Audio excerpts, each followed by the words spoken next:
Mario Party is basically one of the staple series of Mario's career, as well as Nintendo's production. It's basically a money printing machine that Nintendo has used over and over to the point where it's getting repetitive and ridiculous. Though the newer games recycle the same overused themes and added in a few ridiculous ones, the classic Nintendo 64 Mario Party games always stood out as the best, most primarily the second. This party has a bit of a spin as opposed to the rest, a costume-themed party to be exact. It sounds ridiculous, but it's still a much better time than taking your party to a carnival. And this is also the point before Mario's parties started to become stale. Just think of the kid who made you play with a piñata well into his high school years. That's Mario. Mario Party wouldn't be fun without playing it with a few friends, so in the same vein, we'd be having a Mario Party of our own, just with a lot less deadly situations. But before we start, we have to set up the Nintendo 64.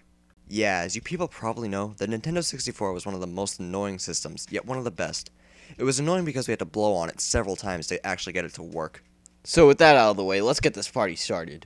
Some hardcore COD gaming gameplay in Mario Party right now. So first, we pick our characters. I want to be Peach. During this review, I will be playing as Yoshi, Ross will be playing as Mario, and our friends will be playing as Luigi and Donkey Kong on 2 different maps. So if you're unfamiliar with Mario Party or how it works for some odd reason, I'll be glad to describe how everything works.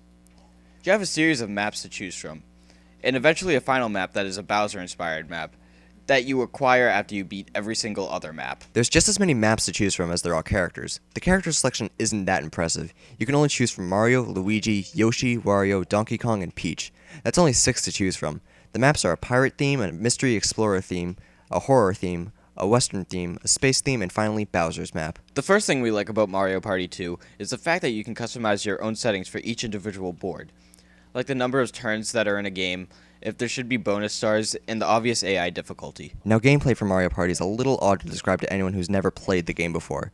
You take turns literally walking around a board. The goal of the game is to get the most stars and coins by the end. You need 20 coins to buy a star in most cases, and after all 4 players roll the die, they are forced to play a minigame, pitting the characters against each other. There are 3 types of minigames in Mario Party 2. 4-player free-for-alls, 2 versus 2, and 1 versus 3. What I really want to point out about the minigames, though, is how violent some of them are. For the most part, the point is to survive longer than the rest of your opponents. You literally try to punch them into a pool of lava, water, or push them off a cliff, just for 10 coins and a chance to be a superstar. Apparently, the only way to win this board game is to brutally maim whoever's in first. The 1 versus 3 are definitely my favorite, though.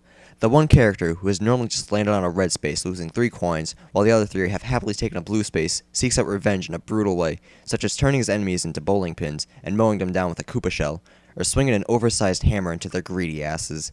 This game is definitely meant to be played with more than one person. I can't imagine playing this entire game by myself. It would bore the ever-living crap out of me. By far, my favorite part of playing with a group of people is to gang up on the AI when it's on a higher difficulty, or if they're winning in general.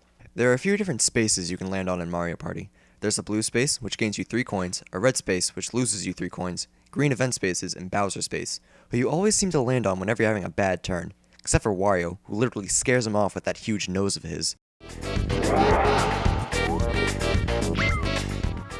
There's a lot of different green spaces. Question marks do a lot of different things depending on each map, and can end up hurting you or helping you in different situations. There's also a bank that if you simply pass, you have to give up 5 coins, but if you land on it, you receive all the money you put in there till that point.